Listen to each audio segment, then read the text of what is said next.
Hello everyone and welcome back to TCF Prateek Malik channel. आज की video के अंदर हम साइंस सीरीज़ का पार्ट 7 डिस्कस करेंगे। ये साइंस सीरीज़ में हम प्रीवियस ईयर के क्वेश्चंस को डिस्कस कर रहे हैं। अगर आपने अब तक 1 से 6 पहली वाली जो टेस्ट सीरीज़ हैं वो नहीं देखी हैं तो उनको भी प्लीज़ जाके देखिए, क्योंकि कई क्वेश्चंस ऐसे हैं जो बार बार रिपीट हुए हैं हाँ एग्जाम्स में, तो वो हमने पहले कवर कर लिए हैं। तो अगर आपने वो वीडियो देखी होगी तो आपको यहाँ वाले क्वेश्चंस को करने में आसानी रहेगी। उसका लिंक आपको वीडियो डिस्क्रिप्शन में मिल जाएगा, वहाँ से आप देख सकते हैं। तो चलिए वीडियो को स्टार्ट करते हैं। पहला क्वेश्चन है, if the frequency of a simple pendulum is, यदि एक सरल लोलक की आवृत्ति या कंपन जो उसका है वो 2 हर्ट्ज है, तो वो कितनी ऑसिलेशंस करेगा, कितने दोलन करेगा 16 सेकेंड्स के अंदर। तो क्वेश्चन को चलो पहले हम समझते हैं कि फ्रीक्वेंसी क्या है, क्या टाइम है इसमें, वो कॉन्सेप्ट को पहले हम देखते हैं। देखिए, पहले एनसीईआरटी क्लास 8 का जो चैप्टर है साउंड है ना, ध्वनि, वहाँ से एक बार हम देख लेते हैं इसका कॉन्सेप्ट, फिर मैं आपको समझा भी दूंगी। देखिए, प्रति सेकंड होने वाले दोलनों यानी ऑसिलेशंस की संख्या को दोलन की आवृत्ति कहते हैं, और इसको किस में मापा जाता है, हर्ट्ज के अंदर। इंग्लिश वाले बच्चे अगर देखें तो द नंबर ऑफ ऑसिलेशंस पर सेकंड, कितनी ऑसिलेशंस हुई हैं पर सेकंड के अंदर, एक सेकंड में कितनी ऑसिलेशंस करी हैं, वो उसकी फ्रीक्वेंसी कहलाती है। देखिए, यहाँ से आप देख सकते हैं द नंबर ऑफ ऑसिलेशंस पर second is called frequency of oscillation, ठीक है। और इसको किस में हम एक्सप्रेस करते हैं, हर्ट्ज के अंदर, ठीक है। अगर मैं कहूँ कि किसी ऑब्जेक्ट की फ्रीक्वेंसी है 2 हर्ट्ज, तो इसका क्या मतलब है। अगर हम बोलें, देखिए यहाँ पे एक चीज़ लिखिए, a frequency of 1 hertz is 1 oscillation पर सेकेंड। अगर मैं कहूँ कि 1 हर्ट्ज फ्रीक्वेंसी है तो उसका क्या मतलब है कि ऑब्जेक्ट ने 1 ऑसिलेशन करी है 1 सेकेंड में, ठीक है। तो अगर मैं बात करूं कि 20 ऑसिलेशंस करी हैं तो बताइए उसकी फ्रीक्वेंसी कितनी होगी, तो उसकी फ्रीक्वेंसी कितनी होगी, 20 हर्ट्ज होगी। 1 सेकेंड में कितनी करी फिर उसने ऑसिलेशंस, 20 ऑसिलेशंस करी हैं, तो उसकी फ्रीक्वेंसी भी कितनी होगी, 20 हर्ट्ज होगी। तो चलिए देखते हैं क्वेश्चन को। तो क्वेश्चन को करने के लिए सिंपल हमें करना है, फ्रीक्वेंसी मतलब क्या होता है, कितनी ऑसिलेशंस करी हैं, number of oscillations upon time, ठीक है। अब हमें फ्रीक्वेंसी क्या है, उसकी 2 हर्ट्ज है, और नंबर ऑफ ऑसिलेशंस निकालनी है कि कितनी ऑसिलेशन करेगा। अगर 16 सेकंड की बात कर रहे हैं, 1 सेकंड की नहीं, 16 सेकंड, तो नंबर ऑफ ऑसिलेशंस क्या निकल जाएंगी, इसकी मल्टीप्लाई हो जाएगी यहाँ पे, तो कितना आ जाएगा आंसर, 32 सेकंड। यानी कि अगर 2 हर्ट्ज की फ्रीक्वेंसी है तो 16 सेकंड के अंदर उसने कितनी ऑसिलेशंस करी होंगी, 32। अब आप एक बार ऑसिलेशंस देख लीजिए किसे बोलते हैं, ये भी मैं समझा देती हूँ। यहाँ पे आप लोगों ने पेंडुलम देखा होगा, घड़ी के अंदर पेंडुलम होता है, कुछ इस तरीके का दिखता है। यहाँ पे इस वाले जो हार्ड सा ये गोल है, इसे बॉब बोलते हैं। मान लीजिए पेंडुलम ए पोजीशन पे है, अगर मैंने इसे यहाँ से धक्का दिया तो ये पेंडुलम पहले इस पोजीशन पे जाएगा, यहाँ पे आ गया, ये पोजीशन है बी, तो अब पेंडुलम यहाँ आया। इसके बाद पेंडुलम क्या होगा, वापस जाएगा, लेकिन ए पे रुकेगा नहीं, कहाँ पे आएगा, इधर सी पोजीशन पे आएगा। तो ये हो गई इसकी पोजीशन सी, ठीक है। अब वापस पेंडुलम सी से फिर कहाँ आएगा, बी पे, ए पे लेकिन रुकेगा।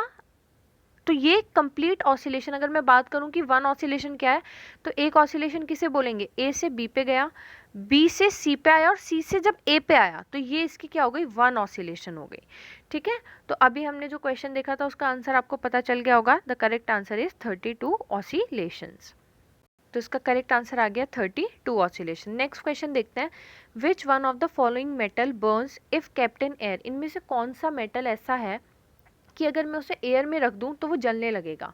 क्यों जलेगा, क्योंकि वो बहुत ज़्यादा रिएक्टिव होगा। अगर मेटल बहुत ज़्यादा रिएक्टिव है कि हमने उसे खुले एयर में रख दिया, तो वो एयर में ऑक्सीजन भी है, कार्बन डाइऑक्साइड भी है, मॉइस्चर भी है, तो उससे बड़ी जल्दी रिएक्ट करेगा।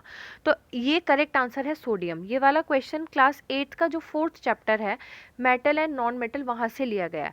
उसे कराने से पहले, मैं एनसीईआरटी में दिखाने से पहले आपको एक सीरीज़ याद करने का एक तरीका बता देती हूँ कि कौन से हाई रिएक्टिव मेटल हैं, ताकि आपको वो याद हो जाए। तो चलिए पहले उस सीरीज़ को देख लेते हैं। देखिए, अगर हम मेटल्स को उनकी रिएक्टिविटी के अकॉर्डिंग अरेंज करें कि कौन ज़्यादा रिएक्टिव है, फिर कम, तो सबसे इसका याद करने का तरीका है पटना। पटना यानी पी से माना पोटेशियम, तो पोटेशियम का साइन होता है के। पटना से यानी सोडियम, सोडियम का साइन होता है Na। पटना से छोले यानी कैल्शियम, मंगवाए यानी मैग्नीशियम। तो इसको आप लिख लीजिए कहीं, पटना से छोले मंगवाए। मैं यहाँ पे P यानी पोटेशियम, पोटेशियम का साइन K है, सोडियम, सोडियम का साइन Na है, कैल्शियम इसका साइन Ca है, मैग्नीशियम मंगवाए Mg, आलू Al, आलू ज़रा Zn, जिंक एल्यूमिनियम जिंक ज़रा, फिर आएगा इधर, इधर यानी I से बन रहा है Fe आयरन, तोला, तो से बन रहा है टिन, टिन, टिन का सिंबल होता है Sn, आलू ज़रा इधर, तो ला, ला यानी लेड, लेड का सिंबल होता है Pb। तो ये क्या है, रिएक्टिविटी सीरीज है।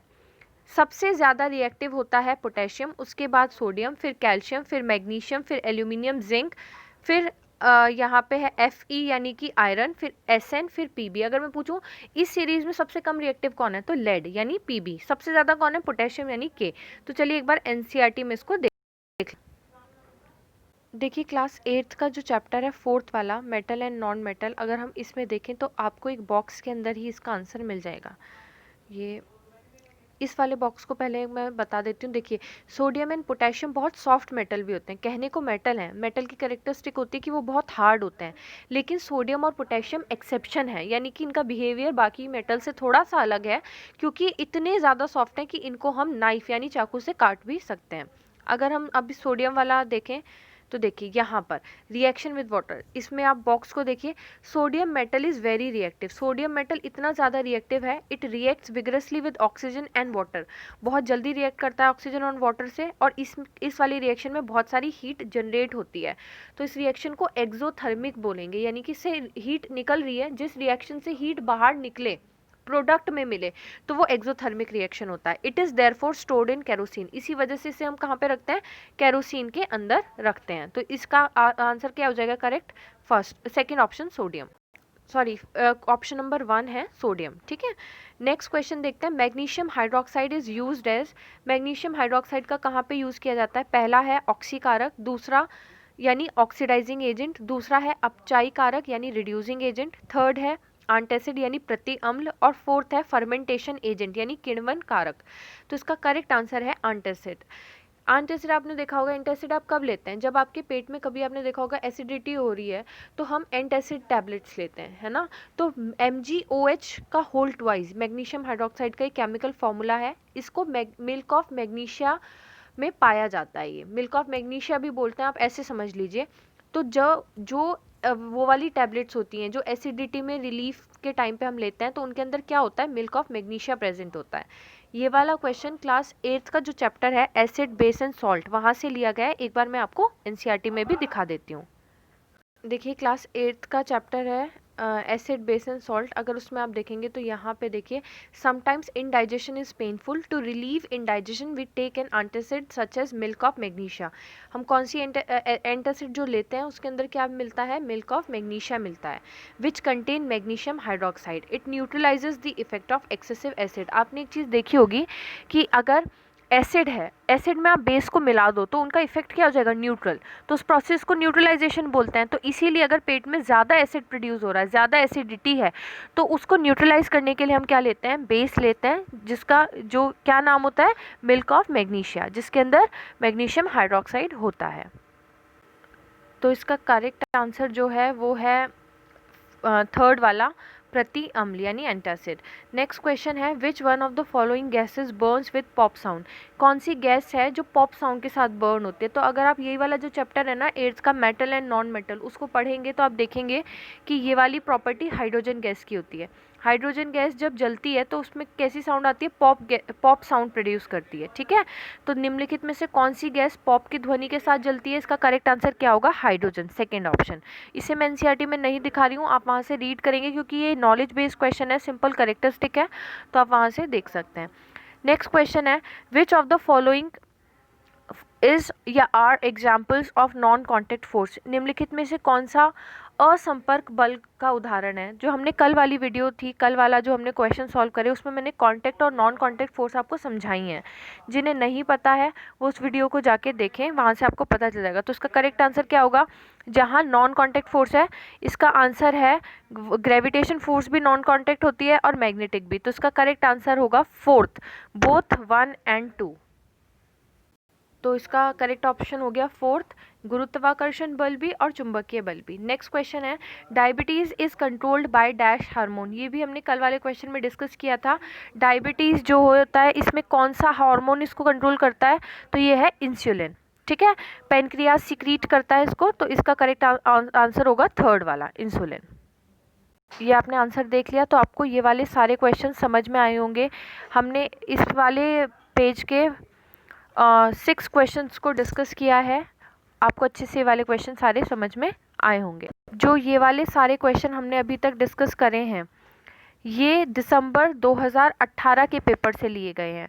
बाकी क्वेश्चन मैं पुरानी वीडियो में कवर करा चुकी हूँ। दिसंबर 2018 के केवल ये 6 क्वेश्चन रह रहे थे कंटेंट बेस्ड में, तो ये वाले भी हमने कवर कर लिए हैं। अब नेक्स्ट क्वेश्चन देखते हैं। Which of the following statements are correct. इनमें से कौन सा कथन सही है? पहला है, pashmina shawl is made from hair of goats. Pashmina shawl बकरी के बालों से बनता है, तो ये बात बिल्कुल ठीक है।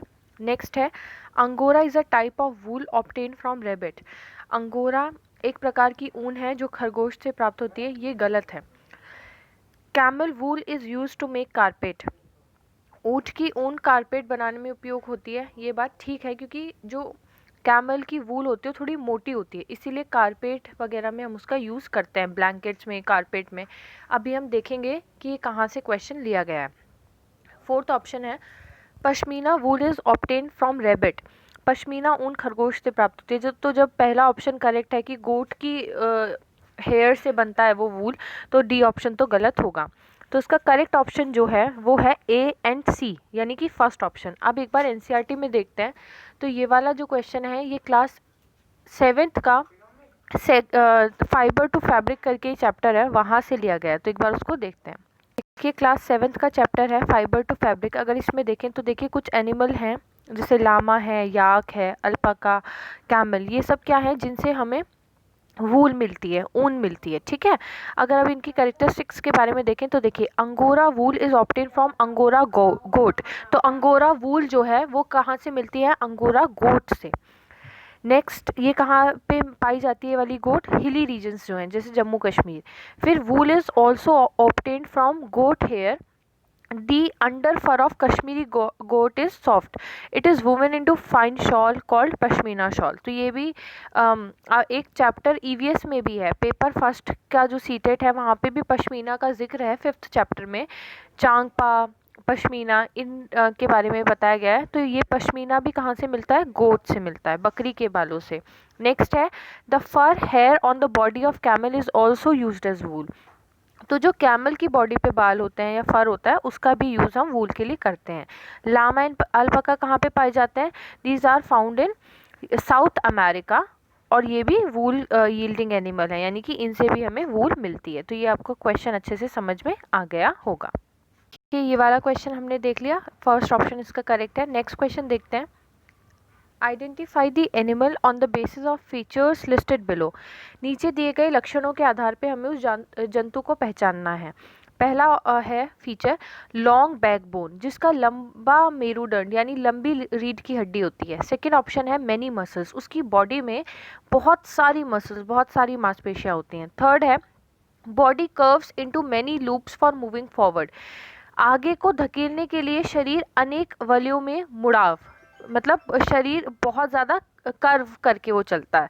तो इसका करेक्ट ऑप्शन है 1 स्नेक। ये वाला जो क्वेश्चन है ये क्लास 6 का जो चैप्टर है बॉडी मूवमेंट, वहाँ से लिया गया है। तो एक बार एनसीईआरटी में इस क्वेश्चन को देख लेते हैं।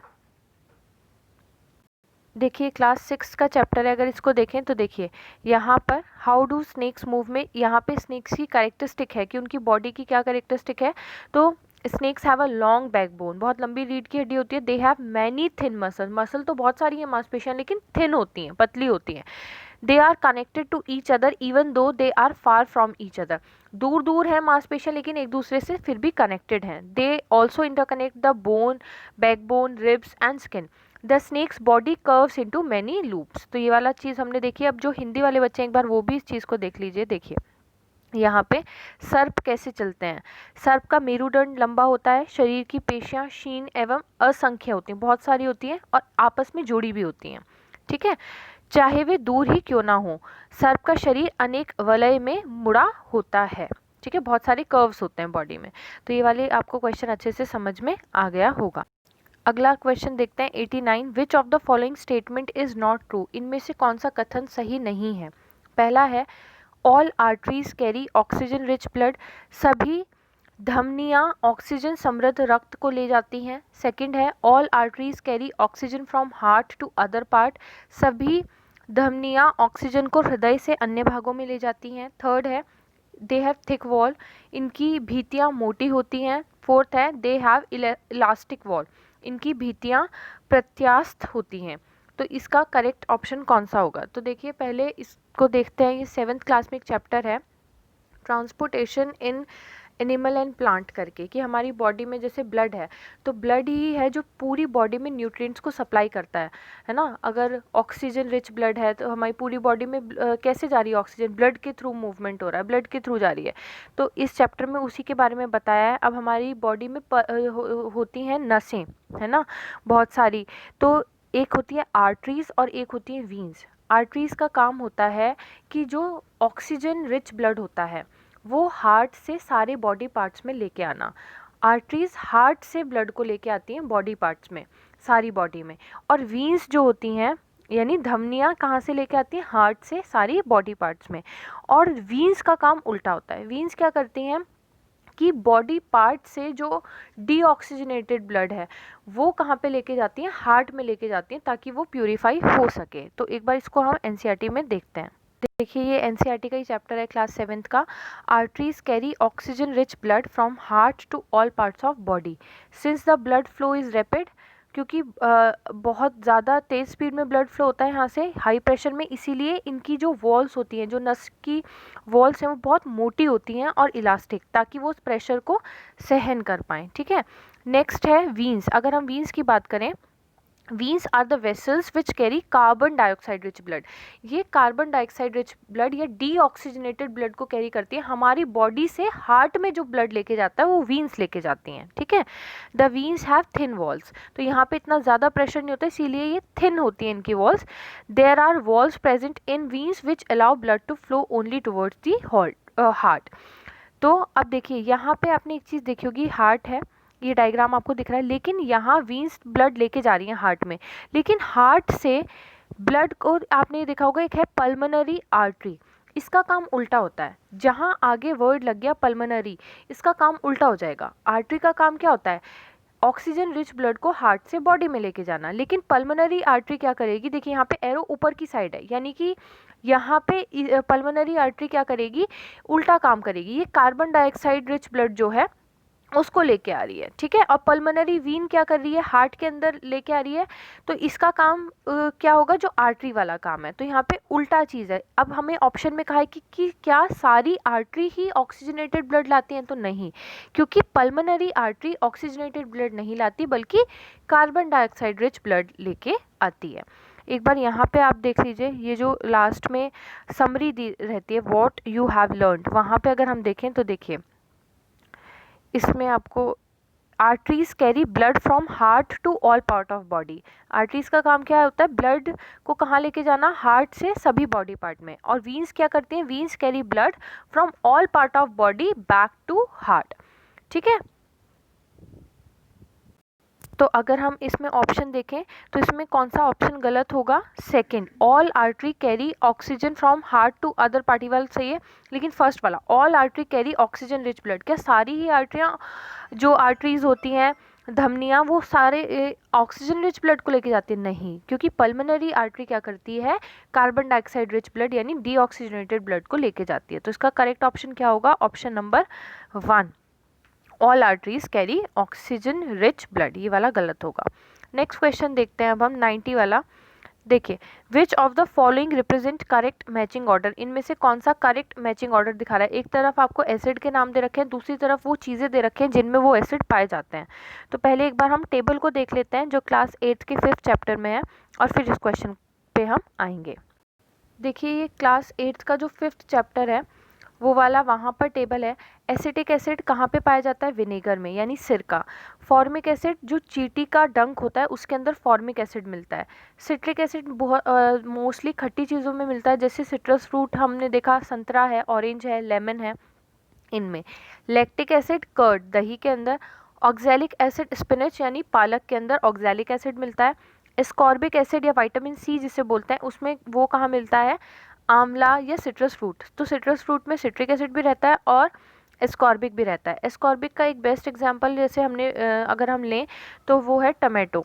टमाटर के अंदर भी एस्कॉर्बिक एसिड रहता है। टार्ट्रिक एसिड टेमराइन, इमली है, ग्रेप्स हैं, कच्चा आम है, इनके अंदर टार्ट्रिक एसिड मिलता है। तो अब चलिए एक बार हम क्वेश्चन को देखते हैं। तो देखिए 90 क्वेश्चन में एसिटिक एसिड, एसिटिक अम्ल किस में मिलेगा, सिरका यानी विनेगर। तो इसका ए का ऑप्शन क्या होगा, 4th। तो ए कहाँ पर है, ऐसे 3rd ऑप्शन के अंदर है। लैक्टिक अम्ल कहाँ पे मिलेगा, दही कर्ड के अंदर। ऑक्सैलिक पालक के अंदर। और एस्कॉर्बिक कहाँ पे मिलेगा, सिट्रस फ्रूट के अंदर, यानी कि ऑप्शन नंबर 3 के अंदर। तो करेक्ट आंसर क्या होगा इसका, 90 का option number 3 will be correct. तो देखिए ये वाला 3rd ऑप्शन इसका करेक्ट हो गया। अब आज हमने जितने भी क्वेश्चन डिस्कस करे हैं, आई होप आपको अच्छे से समझ में आए होंगे। जो भी मैंने टर्म्स या जो भी शॉर्ट ट्रिक्स बताई हैं उन्हें आप कहीं नोट कर लीजिए ताकि आपको भी याद रहें। और अगर आपको वीडियो अच्छा लगा हो तो वीडियो को ज़रूर लाइक करिए, शेयर करिए और चैनल को सब्सक्राइब करिए। साथ ही साथ मेरा जो चैनल है सुरभि मित्तल एड्यू प्लैनेट के नाम से, वहाँ पर मैंने न्यूट्रिशन इन एनिमल की चैप्टर की वीडियो अपलोड कर दी है। आपको और अगर किसी चैप्टर का लगता है कि जो आपको अर्जेंटली चाहिए वीडियो, तो आप उसको कमेंट सेक्शन में बता दीजिए ताकि फिर मैं नेक्स्ट वीडियो उसी चैप्टर की बनाऊँ। Thank you everyone.